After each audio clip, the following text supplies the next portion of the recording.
Gold trusted gold buyers మీరు తాకట్టు పెట్టిన బంగారాన్ని విడిపించి ఈ రోజు ఉన్న మార్కెట్ ధరకు కొనబడును. ఎన్ని మోసాలు, ఎంతమంది అమ్మాయిలు ఇట్లా ఒక ముస్లిం అబ్బాయిని పెళ్లి చేసుకుంటే అంతే మీ జీవితాలు సర్వనాశనమని ఎన్ని ఇన్సిడెంట్స్ జరిగినప్పటికీ కూడా ఎప్పుడో చోట ఎక్కడో చోట ఇట్లాంటి లవ్ జిహాద్ కేసెస్ బయటపడుతూనే ఉన్నాయి. అగైన్ మళ్ళీ ఇంకోసారి కీర్తి జగదీష్ అనే అమ్మాయి లవ్ జిహాద్ అనే ట్రాప్లో పడి మోసపోయినటువంటి సిచ్యువేషన్. అప్పుడు అగైన్ మనకు తెలుసు ఇట్లాంటి ఇన్సిడెంట్ జరిగినప్పుడు కొంతమంది యాక్టివిటీస్లు ఉంటారు. అట్లాగే కరాటే కళ్యాణి గారు అందులో భాగం అనుకోవచ్చు. ఎవ్రీ టైం ఏదన్నా ఇన్సిడెంట్ జరగగానే నేనున్నాను అంటూ కూడా తను భరోసా ఇచ్చే ప్రయత్నం చేస్తూ ఉంటారు. కాబట్టి రియల్లీ చాలామంది ఇన్సిడెంట్ తర్వాత కరాటే కళ్యాణి గారి గురించి కామెంట్స్ రూపంలో మనం చూసినప్పుడు కూడా చాలా పాజిటివ్గా తన గురించి మాట్లాడుతున్నారు. బికాజ్ ఎవరు కూడా వాళ్ళ మీరు వేసుకొని ఇట్లాంటి ఇన్సిడెంట్స్ అసలు టేకప్ కూడా చేయరు. So first of all hats off అండి మీకు. Thank you. ఒక అమ్మాయికి అండగా నిలుస్తున్నారు. First of all hats off. Thank you. నేను అండగా నిలవడానికి నాకు కూడా కొంతమంది తమ్ముళ్ళు సపోర్ట్ చేస్తుంటారు. అందులో ఫస్ట్ మా విశాల్ చెప్తేనే నాకు ఇష్యూ తెలిసింది. విశాల్ ద్వారా ఈ అమ్మాయి నన్ను అప్రోచ్ అయింది. సో మీకు ఏంటంటే అమ్మాయి గురించి అయితే నాకు తెలియదు కదా. సో వెంటనే ఏంటంటే తను చెప్పిన వెంటనే మేమందరం ఒక టీం ఎప్పుడు వర్క్ చేస్తూ ఉంటాం. సోషల్ అంటే ఏదన్నా కాజెస్ ఉన్నా ఏ పని అన్నా సరే మేము వెళ్తాం చేస్తాం. సో విశాలు కనిపించాడు ఎక్కువగా, బయట ఉండకుండా అందరితో తను చేపిస్తాడు. ఎందుకంటే ఎందుకు లేక నేను చదువుకున్నాను, ఏదో నా పనులు నేను చేస్తున్నాను అనుకునేటట్టు ఉంటాడు. బట్ మేమే కావాలని ఈసారి నువ్వు కనిపించాలి, ఎందుకంటే నువ్వేం చేస్తున్నావు జనాలకు తెలియాలి. సో మాతో పాటు నువ్వు కూడా ఉండాలని నేను తీసుకొచ్చాను ఈరోజు. అలాగే తను తీసుకురావడానికి కీర్తి వచ్చింది అంటే మాత్రం అమ్మాయికి కూడా గట్స్ ఉన్నాయి. ఆ అమ్మాయికి కూడా మనం సపోర్ట్ చేయాలి. ఎందుకంటే ఏ అమ్మాయి కూడా ఇది అని చెప్పడానికి కూడా చాలా సంవత్సరాలు సఫర్ అయింది. తను సఫర్ అయ్యి ఇంకా ఒకసారి చూసారా బరస్ట్ అవుతుందని అట్లా ఆమెకి ఇంకా తట్టుకునే శక్తి లేని పరిస్థితి వచ్చింది. ఇంకా అందుకే ఆమె బయటకు వచ్చింది. ఇలాంటి ఈ అమ్మాయిని చూసి చాలామంది బయటికి రావాలి. ఎందుకంటే ఇలాంటి వాళ్ళు ఇంకెంతమంది ఉన్నారో బయటికి రావాలి కదా. ఈ అమ్మాయిని చూసి చాలామంది డేర్గా ముందుకు వస్తారు. రావడానికి కూడా కారణమైన కీర్తికి కూడా అభినందనీయురాలు. వీళ్ళిద్దరూ అభినందనీయులే అంతే. నేను ఎలాగో అన్నిట్లో వస్తాను కాబట్టి మీ అందరికీ నేను తెలుసు. బట్ నేను కూడా నా సపోర్ట్ నేను ఎప్పుడు ఇస్తాను మంచి పనికి ఎప్పుడు. విశాల్ గారు మీ గురించి యాక్చువల్లీ ఎట్లా ఈ కేసు ఎట్లా తెలిసింది? అండ్ అఫ్ కోర్స్ మీరు ఇట్లాంటి ఇన్సిడెంట్స్ చాలానే చూసుంటారు, టేకప్ చేసుంటారు, కానీ ఎట్లా ఈ ఇష్యూ బయటకు ఎట్లా వచ్చింది ఏంటి? యాక్చువల్గా నేను మా ఫ్రెండ్ యశ్వంత్ అని ఉన్నారు, వారు ఇంకా అక్క వాళ్ళ బ్రదర్ ఎవరైతే ఉన్నారో అభిషేక్, వాళ్ళ ముగ్గురం ఫ్రెండ్సే. సో అట్లా మాకు వాళ్ళ బ్రదర్ త్రూ తెలిసింది, యశ్వంత్ అని మా ఫ్రెండ్. సో వాళ్ళ బ్రదర్ యశ్వంత్కి చెప్పడం, యశ్వంత్ నాకు చెప్పడం, ఆ తర్వాత మేము డిస్కస్ చేయడం. దాని మీద మేము ఒక 2-3 months నుంచి ఆల్రెడీ గ్రౌండ్లో వర్క్ చేస్తున్నాం, ఎట్లా చేయాలి ఏం చేయాలనేది. సో రెడ్ హ్యాండెడ్గా పట్టుకుందాం అన్న ఒక థాట్ మీద మేము చాలా డేస్ నుంచి ఉండే. సో రీసెంట్లీ ఆయన ఎక్కడైతే వేరే అమ్మాయితో ఉండే అక్కడ రెడ్ హ్యాండెడ్గా దొరకడం జరిగింది. దాంతోపాటు మెయిన్ ఇన్సిడెంట్ ఏంటంటే హస్బెండ్ అండ్ వైఫ్ వాళ్ళ గొడవలు, ఈ దొరకడం అవన్నీ ఈ మధ్య చాలా కామన్ అయిపోయినాయి. సో అవన్నీ పక్కకు పెడితే బేసికలీ ఒక లవ్ జిహాద్ ట్రాప్. దాంతోపాటు హీజ్ అ పాకిస్తానీ ఉండగా కూడా వాడు మోసం చేసిండు. పాకిస్తానీ అని వాడి ఐడెంటిఫికేషన్ వాడు ఏదైతే దాచిపెట్టిండో అది చాలా పెద్ద మోసం. ఇప్పుడు ఈ దేశ పౌరుడు, ఈ సిటిజన్ వీళ్ళని చేసుకున్నా కూడా సరే ఏదైనా అనుకోవచ్చు, కానీ బయట దేశం నుంచి వచ్చి అది కూడా శత్రు దేశంతో వచ్చి ఇక్కడ ఉండేసి ఇక్కడ వాళ్ళని మోసం చేయడం అనేది చాలా పెద్ద ట్రాప్, చాలా పెద్ద కుట్ర అని మేము అనుకుంటాం. ఇది ఓన్లీ ఒక కన్వర్జన్ లవ్ జిహాద్ ర్యాకెట్ కాకుండా మేమేమనుకుంటున్నామంటే ఇది నేషనల్ ఇంటర్నల్ సెక్యూరిటీ సంబంధించిన ఇష్యూ కూడా అనుకుంటున్నాం. ఎందుకంటే వాడు ఇక్కడ నుంచి మనకు అక్కడ లింక్స్ కూడా ఉండొచ్చు, వాడు అక్కడ ఇన్ఫర్మేషన్ డేటా ఏదైనా పాస్ కూడా చేయొచ్చు. వాని దగ్గర ఉన్న ఫోన్, వాని దగ్గర ఉన్న సిమ్ అది ఒకటే కాకపోవచ్చు, వానితో ఇంకా చాలామంది తెలిసిన వాళ్ళు ఉండొచ్చు, వాళ్ళ ద్వారా కూడా వీడు ఎక్కడైనా ఇన్ఫర్మేషన్ పాస్ చేసి ఉండొచ్చు. సో ఏదైనా ఉండొచ్చు. సో దీని మీద మేము కూడా డీటెయిల్డ్ ఎంక్వైరీ చేయాలని మేము కూడా అనుకుంటున్నాం. ఎట్లా బేసికల్లీ మీకు అనుమానం ఎక్కడ వచ్చింది అంటే తనకు కూడా తెలియదు కదా, అంటే పాకిస్తానీ అని తనకు కూడా తెలియదు. ఇది స్టార్టింగ్ ఎట్లయిందంటే ఇప్పుడు CA/NRC అయినప్పుడు చాలా మంది ప్రొటెస్ట్లు చేశారు. చాలా ఆ టైంలో వాళ్ళ ఫ్యామిలీలో కొంచెం సెన్సేషన్ క్రియేట్ అయింది. అయినప్పుడు వాళ్ళు రెగ్యులర్గా కమిషనర్ ఆఫీస్కి రావడము, ఢిల్లీ వెళ్ళి రావడం అవన్నీ బాగా చేస్తుండే వీళ్ళు. సో అప్పుడు కొంచెం డౌట్ అయింది, కానీ 100% క్లారిటీ లేకుండే. ఎప్పుడైతే పహల్గామ్ అటాక్ జరిగిందో ఆ తర్వాత తను కూడా కన్ఫ్యూజ్ చేసిన, అరే అవును నేను కూడా పాకిస్తానీ అనే తను అప్పుడు ఒప్పుకున్నాడు. ఎందుకంటే అప్పుడు గవర్నమెంట్ ఒక అది ఆర్డర్ లాగా ఇచ్చింది, ఎంతమంది అయితే పాకిస్తాన్ వాళ్ళు ఉన్నారో వాళ్ళందరూ వెళ్ళిపోవాల్సిందే. ఇంకా కొత్త వాళ్ళని మేము ఎవరిని రానియం, వీసాస్ గ్రాంట్ చేయమని అప్పుడు పాకిస్తాన్ మన గవర్నమెంట్, సెంట్రల్ గవర్నమెంట్ ఇచ్చిన ఒక ఆర్డర్ అది. సో ఆ టైంలో ఇది అంతా బయటపడింది. అప్పటి నుంచి ఆ పర్సన్ ఎవరైతే ఉన్నాడో ఫహాద్ అని, ఆయన ఏం చేస్తుండే, డిస్టెన్స్ మెయింటైన్ చేయడం స్టార్ట్ చేసి ఎక్కువ. అంటే ఏదైతే అఫేర్ అయితే ఎప్పటి నుంచో నడుస్తుంది, కాకపోతే ఈ థింగ్ తర్వాత ఇంకా డిస్టెన్స్ మెయింటైన్ చేయడం స్టార్ట్ చేసింది. ఎందుకంటే ఇది బయటపడితే పాకిస్తాన్కి సంబంధించిన థింగ్స్ ఏమైనా బయటపడతాయేమో అని అనుకొని మేబీ చేసి ఉండొచ్చు.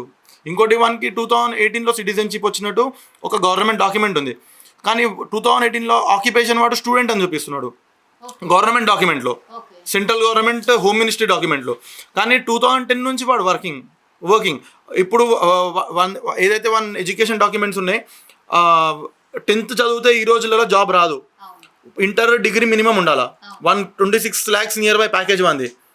సో డాక్యుమెంట్స్ ఏవైతే వాడు డిగ్రీ డాక్యుమెంట్స్ ఉన్నాయో అది ఇంకా ఇంటర్మీడియట్ డాక్యుమెంట్ కూడా ఇక్కడిది కాదు, ఉత్తరప్రదేశ్ 2009 బరేలీ ఉత్తరప్రదేశ్ స్టేట్లో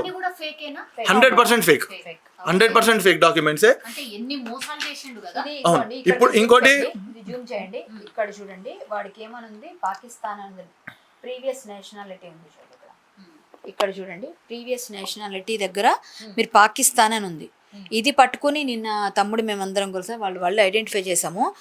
తను కూడా చూపించి అక్క ఇదేదో తేడా ఉంది చూడండి అంటే, మళ్ళీ ఎఫ్ఐఆర్లో ఇక్కడ నేషనాలిటీ ఉంటుంది చూడండి, ఇక్కడ ఉంది, ఇక్కడ మళ్ళీ ఇండియన్ రాశారు. అంటే మనకేముంది, ఇండియన్ రాసేస్తారు నేషనాలిటీ. ఇది ఇండియన్ అని వాడు రాస్తే మనమే యాక్సెప్ట్ చేసినట్టు అవుతుంది కదా. ఇప్పుడు మనం చేస్తున్నది ఇవన్నీ చూపిస్తుంది వాడు పాకిస్తానీ కదా, వాడు ఎక్కడి నుంచి ఇక్కడికి వచ్చాడని చెప్పిన వాటిని బట్టి, డాక్యుమెంట్స్ని బట్టి, లాంగ్ టర్మ్ వీసాని బట్టి.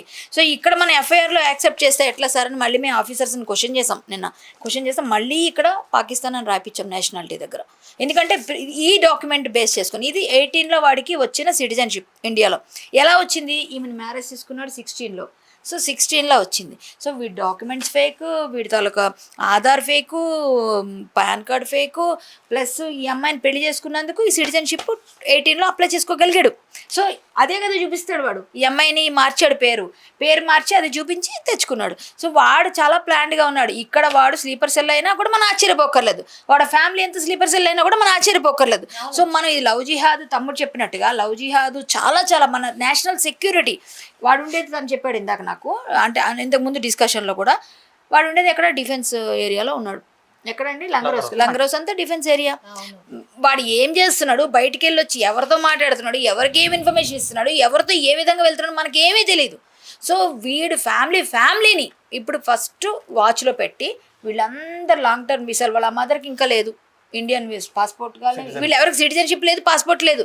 ఒకడే ఉన్నాడు బిలాల్ ఎవడో వాడు తమ్ముడు, వాడికి ఒక్కడికి ఏదో పాస్పోర్ట్ ఉందంట. సో ఇంకోటి ఏంటంటే వాళ్ళ ఫ్యామిలీలో చాలా మందికి లేవు. సో వాళ్ళు ఇక్కడ వాళ్ళని పెళ్లి చేసుకుని అట్లా తెచ్చుకున్నవే. వాళ్ళ మదర్ కూడా ఇక్కడికి వచ్చి ఇద్దరు మళ్ళీ పిల్లలకి అన్నది, వేరే వాళ్ళని పెళ్లి చేసుకుని ఇండియన్ సిటిజన్. సో అంటే వాళ్ళంతా ప్లాన్డ్గా ఉన్నారు.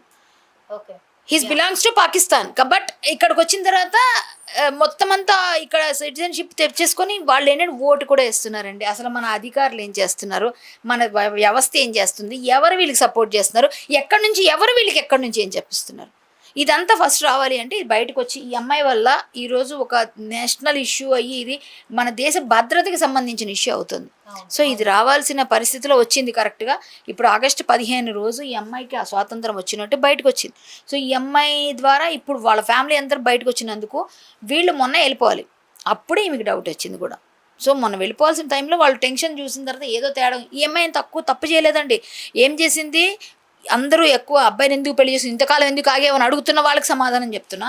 ఈ అమ్మాయి ఆల్రెడీ విషయాలు తీసుకొని 1 month కిందనే ఐబీకి కంప్లైంట్ చేసింది. తన పని తను చేసింది, తన రైట్, తను ఏంటంటే తను ఇండియన్గా తను చేయాల్సిన తన పని తను చేసింది. ఇవాళ రాలేదండి అమ్మాయి. చాలామంది చాలా తప్పుగా మాట్లాడుతున్నారు, ఇంతకాలం ఎందుకు రాలేదు బయటకని.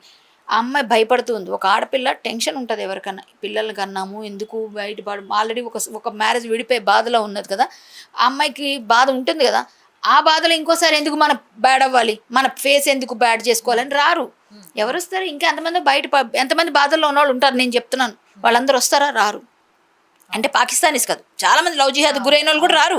ఎందుకు వస్తారంటే మామూలుగా. అలాగే వీళ్ళ ఫ్యామిలీ తలకు బ్యాక్గ్రౌండ్ తీస్తే ఎంతమంది ఉన్నారు వీళ్ళ ఫ్యామిలీస్లో, ఇంకా వాళ్ళు రిలేటివ్ అక్కడ పాకిస్తాన్ లింక్స్ ఎంత ఉన్నాయి ఏమున్నాయని తీయాలి కదా.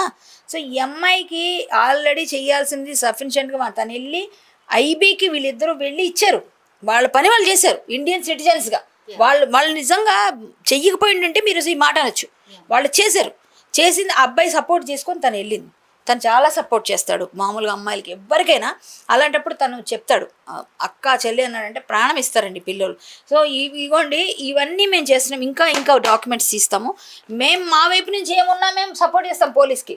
ఖచ్చితంగా ఈ అమ్మాయి ద్వారా ఇండియాకి ఎటువంటి ముప్పు రాబోయిందో, ఈ అమ్మాయిని పెళ్లి చేసుకుని వాడు ఏం చేద్దాం అనుకున్నాడు, అమ్మాయిని యూజ్ చేసుకొని సో ఈ అమ్మాయి బయటపడింది లక్కీగా, అది సంతోషం. ఇప్పుడు వాడి సంగతి వాడి కథ తీయాలి బయటికి. మొత్తం అంతా ఈ అమ్మాయి చేయడం వల్ల మంచి జరిగింది అంటాను నేను, బయటికి రావడం వల్ల ఒక మంచి ఇండియాకి మంచి జరిగింది, ఇండియా సిటిజన్స్కి మంచి జరిగింది. ఇండియాలో ఆఫీసర్స్ ఎవరి గురించి ఏం చేస్తున్నారో ఎవరికి తెలుసు అండి. మన శత్రు దేశాన్ని మనం ఎలా సపోర్ట్ చేస్తాం?